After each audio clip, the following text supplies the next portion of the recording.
I'm Azadeh Tabazadeh, and the name of my book is The Sky Detective. It's a memoir. This memoir looks at life inside a household in Iran and on the streets of Tehran during the Islamic Revolution and the war with Iraq. But it's written from a child's perspective growing up. It's for everybody who is interested in learning about the Middle Eastern history and how the Iranian Revolution changed the dynamics of the Middle East. I came to America in 1982. I escaped Iran, actually.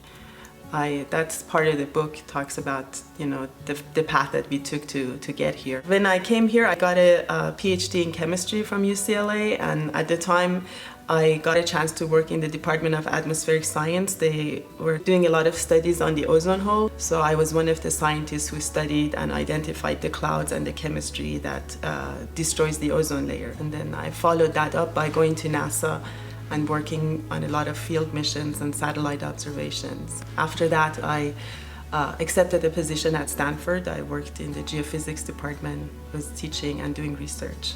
I always knew that I wanted to be a scientist, and I knew it was very hard for me to do it in Iran, particularly after the revolution, and I knew that the United States was the place to do it.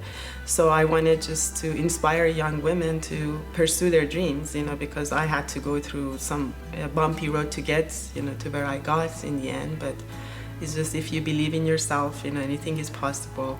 And also I wrote it for the people I left behind, because we had the means to get out of the country when we did, but a lot of people didn't. So this is kind of their story as well, because they lived through that and they are still living through that, If you're interested, you can purchase my book from Amazon. It's The Sky Detective, and get more information regarding the content of the book at my website, azadehtabazadeh.com.